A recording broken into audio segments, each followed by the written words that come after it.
Bem, na aula de hoje a gente dá continuidade, chega quase ao fim, digamos, da filosofia moderna, abordando Immanuel Kant, né? Kant, que é um dos maiores filósofos da história do planeta e um dos maiores filósofos da própria filosofia moderna.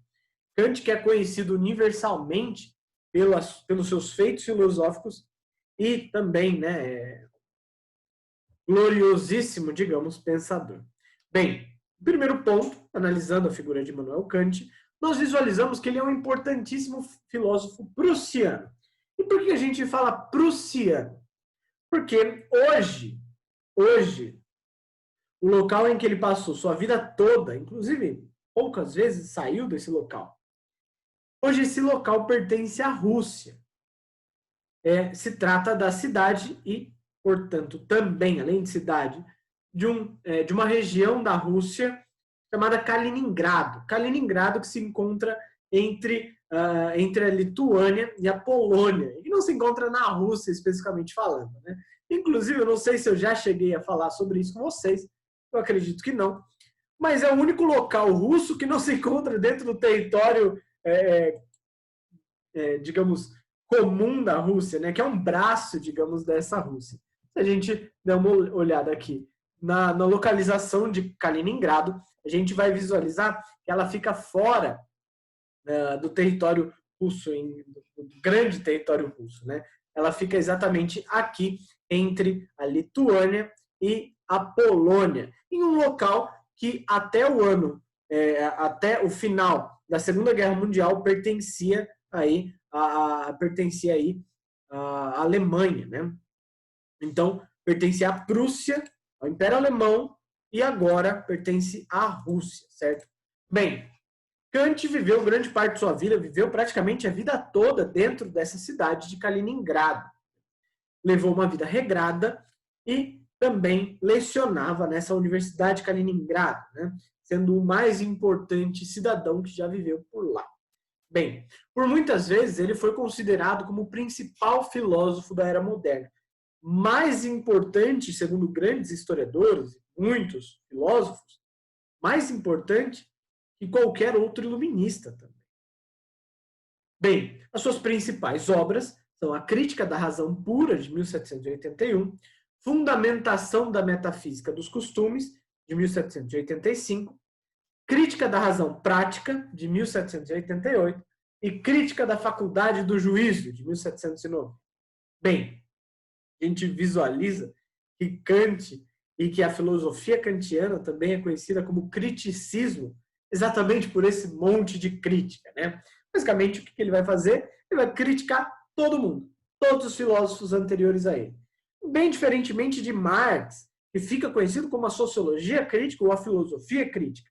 Porque Marx, por um outro lado, ele critica o capitalismo. E aqui Kant vai criticar todos os filósofos anteriores a ele. Bem, para a gente entender um pouquinho mais dessa filosofia kantiana, nós abordamos seus princípios filosóficos. Bem, em primeiro ponto, a sua área de estudo se trata da metafísica. Então, a abordagem exatamente filosófica do mundo. Bem, a sua principal abordagem, linha de abordagem filosófica, se trata do idealismo transcendental. E a gente já vai ver o que se trata esse idealismo transcendental. Bem, Kant vai ficar conhecido pela sua leitura crítica ao dualismo iluminista. Ele vai dizer que os filósofos iluministas eles ficam em um grande embate entre correntes filosóficas. Seria basicamente a corrente racionalista e a corrente empirista. Segundo ele, a filosofia e o mundo vai além dessa visão de mundo. Vai além da racionalidade ou, no caso, do empirismo. Bem, em suas palavras, pensamentos sem conteúdo são vazios e intuições sem conceitos são cegas. Somente a partir de sua união pode surgir a cognição. Ou seja, o conhecimento, ele vem da união de pensamentos com intuições. Então, da união entre racionalismo e empirismo. Certo? Bem, então, Kant vai ser responsável pela criação de uma nova abordagem filosófica. E fica conhecido exatamente por esse idealismo transcendental, certo?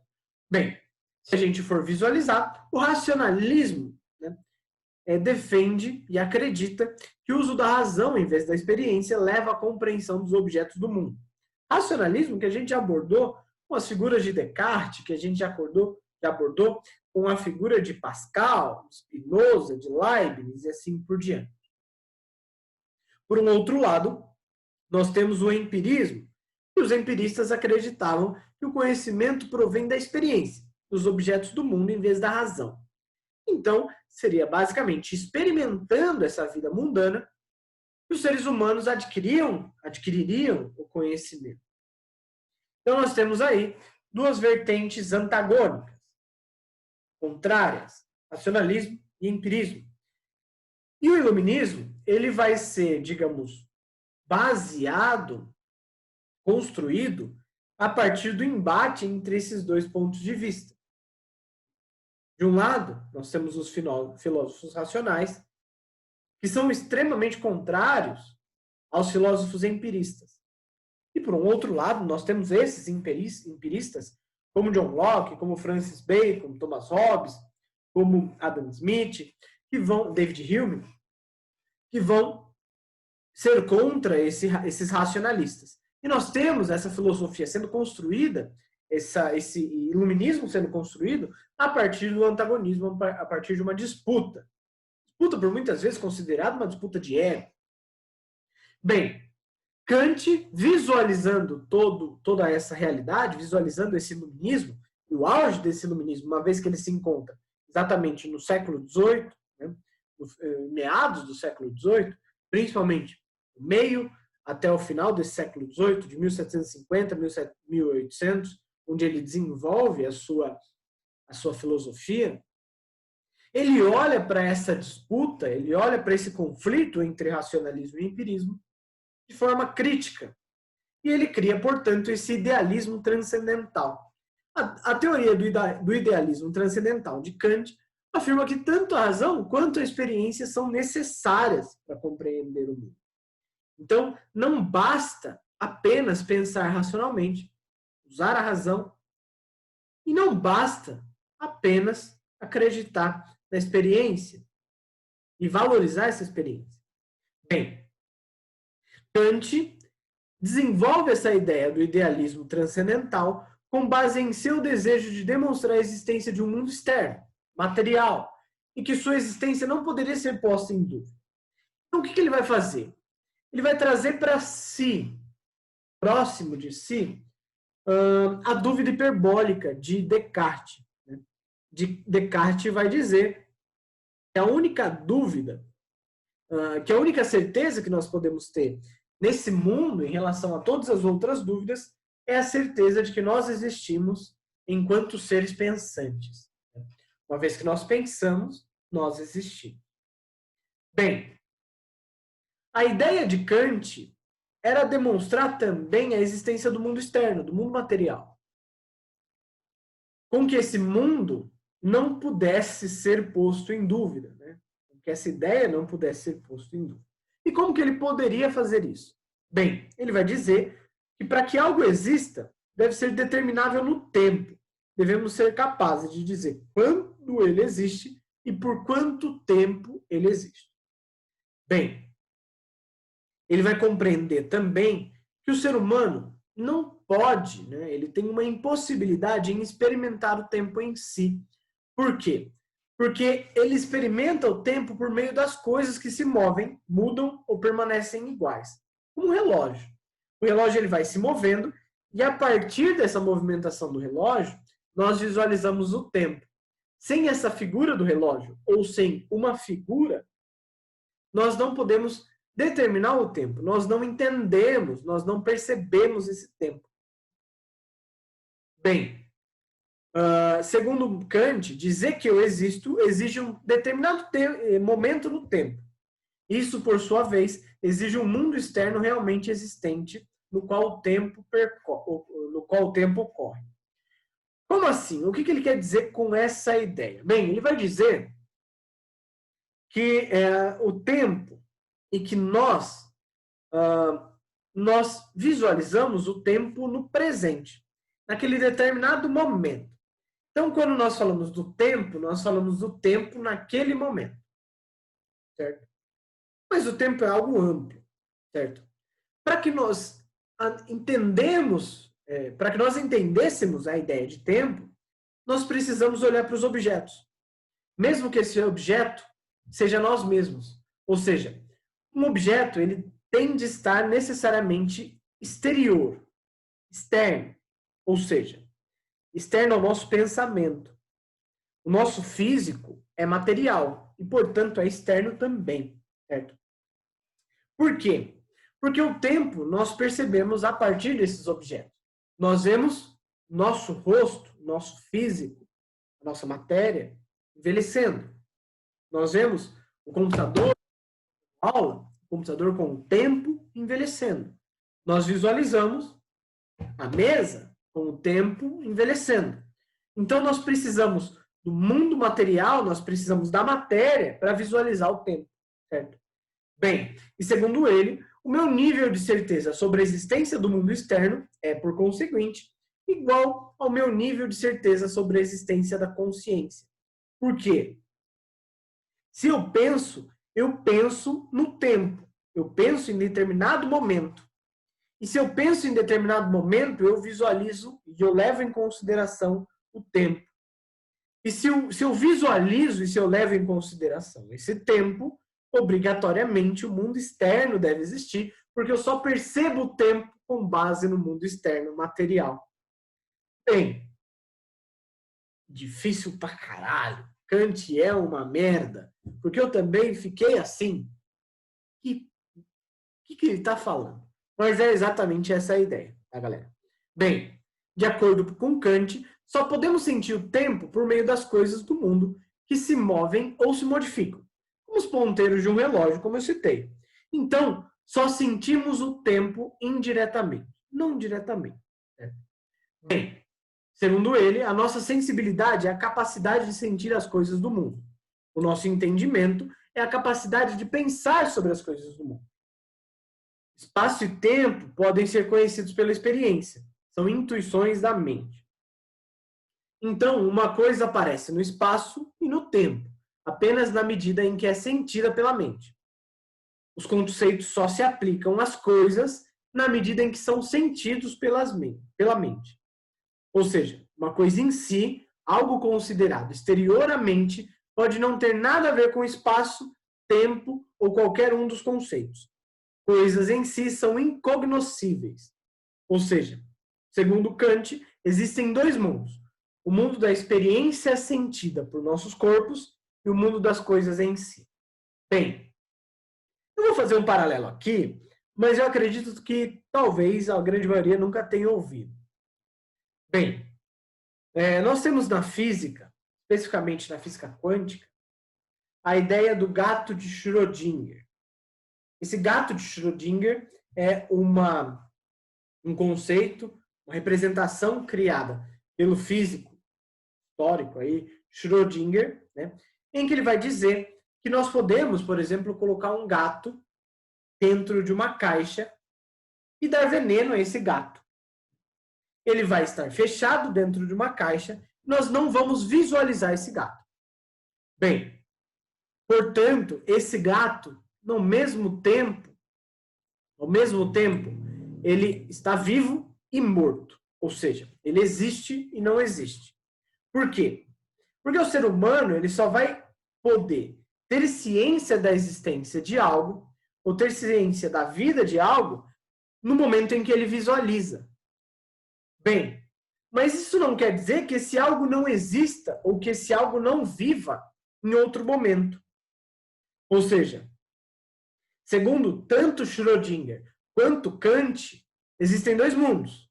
O mundo da experiência sentida pelos nossos corpos e o mundo das coisas em si, certo? Nós só podemos visualizar, nós só podemos sentir as coisas de acordo com o espaço-tempo que nós visualizamos aquilo. De acordo com o exato momento que nós visualizamos aquilo. Mas as coisas existem independente de nós. Ou seja, elas existem num mundo paralelo a nós. Nós não somos algo necessário para a existência da matéria. Mas o nosso entendimento, ele é sim a partir tanto da nossa racionalidade quanto da nossa experiência. Nós precisamos ver e a partir da experimentação, a partir da experiência, nós criamos os conceitos para definir aquele algo, para visualizar aquele algo, certo? Eu estou fazendo paralelo com a física quântica aqui e filosofia, né? Sei lá de onde que eu tirei isso, mas enfim, serviu e foi interessantíssimo. Bem, Kant ele vai dividir o conhecimento, portanto, em intuições, que são os conhecimentos adquiridos a partir dos sentidos, eu coloquei dos sentidos, da experiência, eu ia colocar dos sentidos, né? Que são as experiências. Basicamente, essas intuições são conhecimento empírico, né? Nós temos uma intuição em relação a algo quando nós vemos algo, quando nós pegamos algo, quando nós sentimos o cheiro de algo. Bem, nós temos uma intuição. E nós temos os conceitos. Conceitos que são conhecimentos adquiridos a partir da nossa compreensão. Ou seja, parte da racionalização. É o conhecimento racional. Certo? Bem, a união de intuições e conceitos dão origem aos juízos. Os juízos são os conhecimentos imediatos de objetos, ideias reguladoras de ações. Consiste basicamente na conexão entre dois conceitos com base na relação entre sujeito e predicado. Ou seja, nós temos conhecimento empírico, com base nas experiências, nós temos o conhecimento racional, com base na racionalização, no pensamento racional.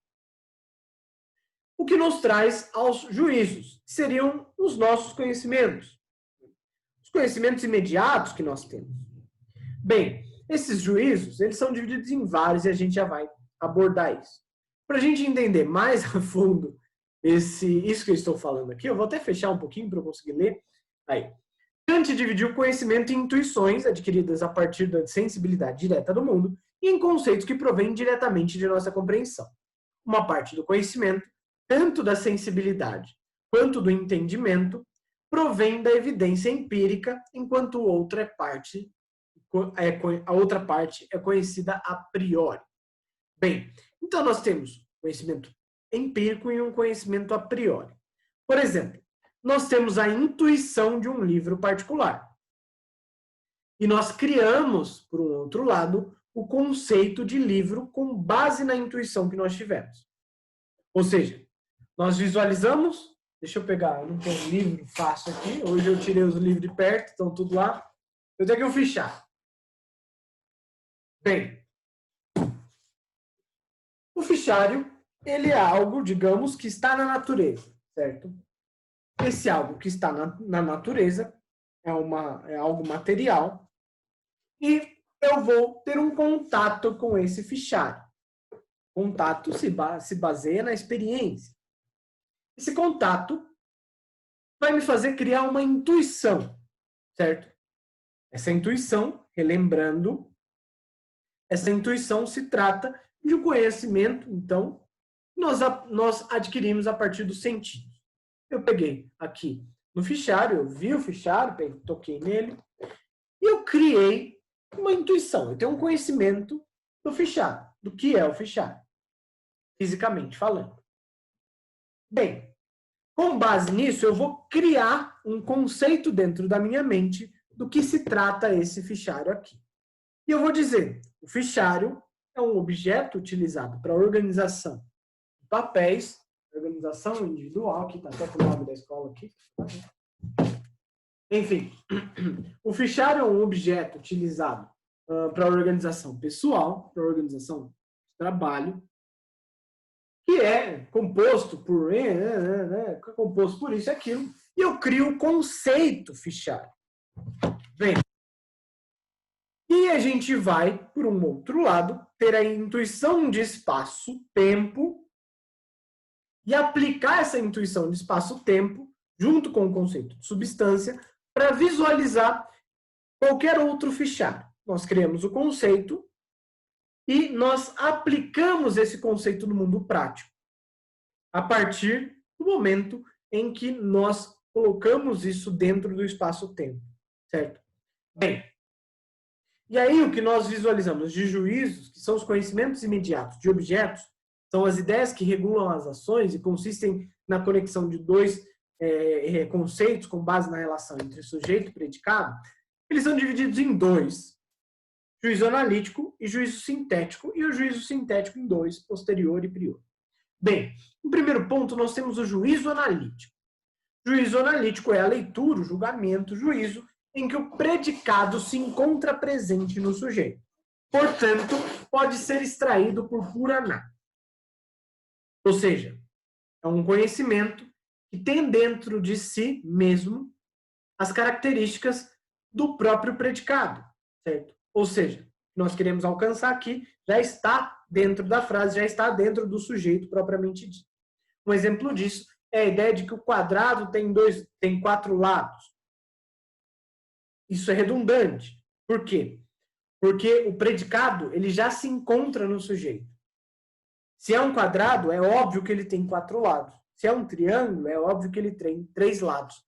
Ou seja, nós podemos extrair as características desse sujeito dentro da própria análise, dentro do próprio sujeito, né?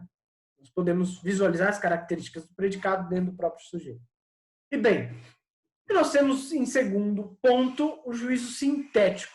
Seria o juízo em que o predicado acrescenta algo ao sujeito, algo que não se encontra necessariamente nele, presente nele, certo?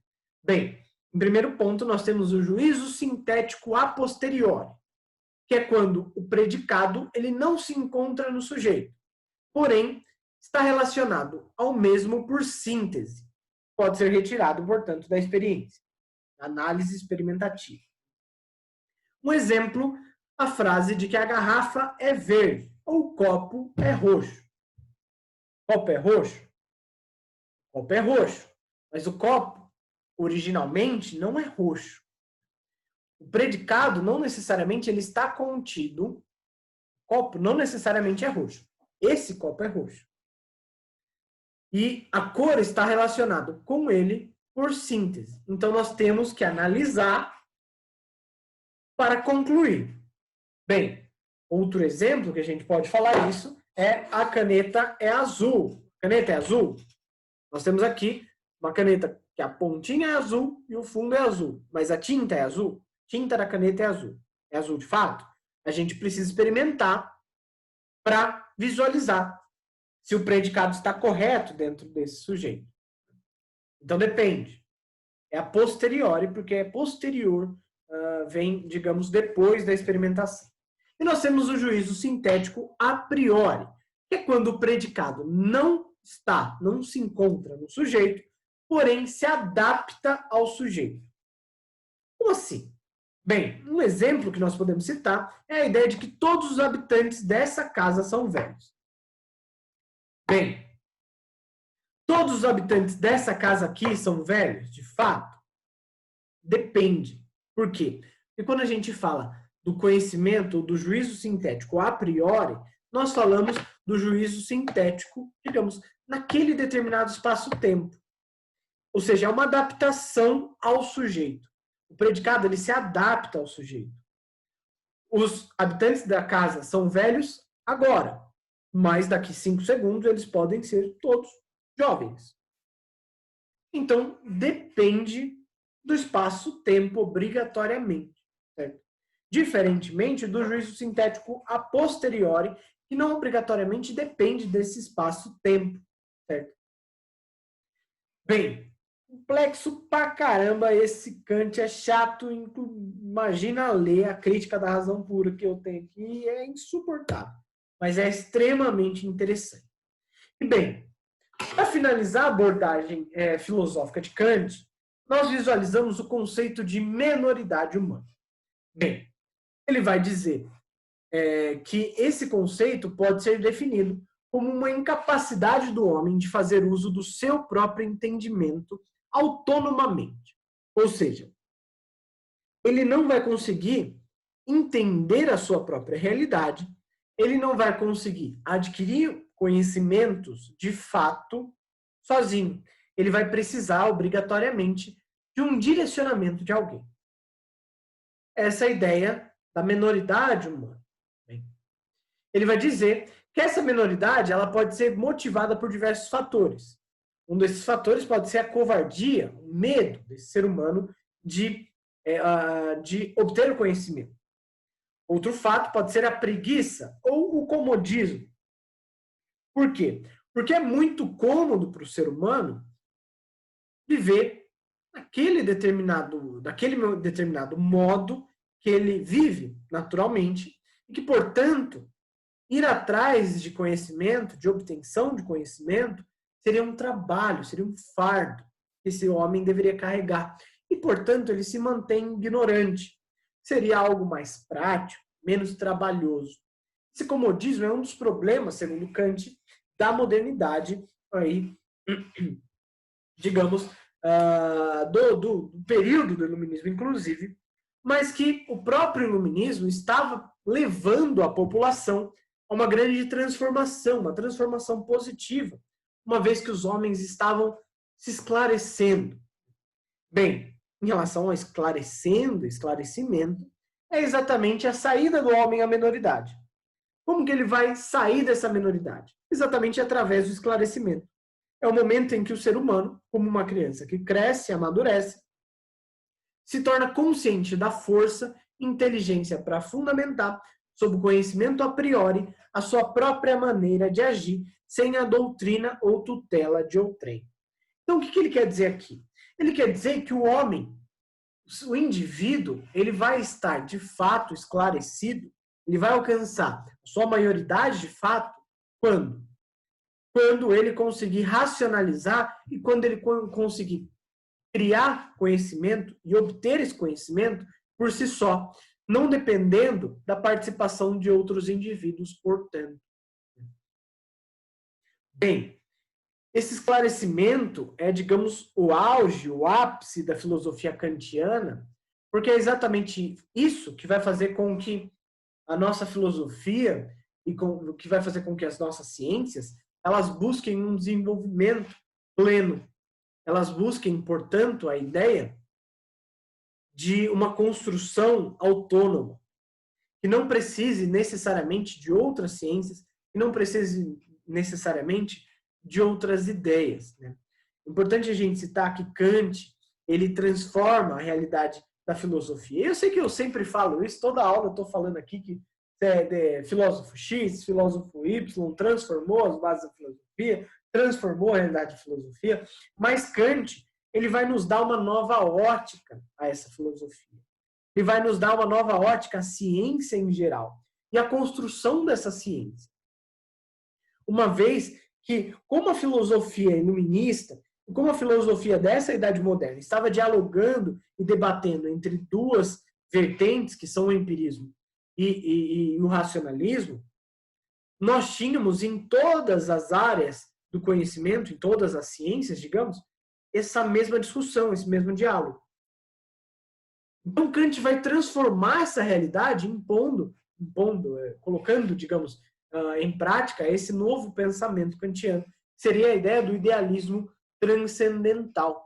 Tanto que nós temos, posterior a Kant, uma nova escola filosófica sendo criada, chamada idealismo alemão, que nasce exatamente com o seu pensamento. E é importante a gente citar que olha para a leitura de Kant em relação à sociedade na qual ele vive e olha para a leitura filosófica que Kant tem em diálogo com todas as outras filosofias anteriores a ele. Bem, se nós formos fazer um breve resumo histórico filosófico aqui, da história da filosofia aqui, nós pegamos lá dos pré-socráticos que explicavam e que buscavam compreender o mundo ao seu redor com base na própria natureza, a ideia da physis, os filósofos cosmológicos, né? Bem, nós vamos visualizar que nós temos um desenvolvimento rápido desse pensamento filosófico, rápido que dura 2.500 anos aí, tudo bem, 2.600 anos, mas enfim, rápido. Ao mesmo tempo, nós temos Sócrates e Platão, que vão dividir o mundo em dois, dizendo que existe um mundo sensível e um mundo inteligível, um mundo material, mundo físico, que nós vivemos, e o mundo das ideias, que seria o mundo do conhecimento verdadeiro. O mundo que nós vivemos é aquela ideia das sombras. Nós temos que transcender ao mundo das ideias para obter o conhecimento de fato. E a gente vai visualizar todos os filósofos posteriores a Sócrates e a Platão, tirando a figura de Aristóteles e os aristotélicos, desenvolvendo essa ideia de dois mundos. Inclusive o iluminismo vai mudar essa leitura filosófica que tem, socrática platônica, da ideia de dois mundos, e vai dar um embasamento mais racional ou empírico. Então existe um mundo racional e existe um mundo empírico. Bem, Kant vai quebrar todas essas barreiras, vai criticar todos esses filósofos, falar assim, vamos acordar para a vida, galera. Vamos acordar para a vida, porque o conhecimento ele é algo amplo. Ele é algo, digamos, que nós construímos com base em ambos. Tanto no empirismo, quanto no racionalismo. Tanto, portanto, nas experiências, quanto na racionalidade. Nós devemos unir as duas para alcançar o conhecimento de fato. Bem, ou seja, Kant é um divisor de águas, aí sim, um grande divisor de águas para a filosofia moderna, e que vai embasar a filosofia contemporânea da Índia. Bem, nós finalizamos por aqui a nossa aula de Kant. Na semana que vem, a gente aborda...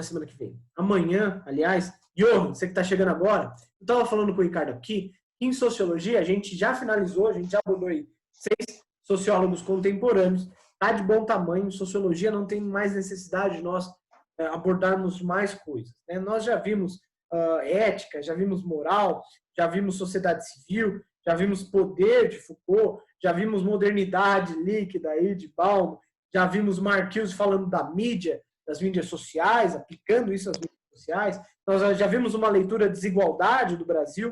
Então, a gente já viu bastante coisa. Então, sim.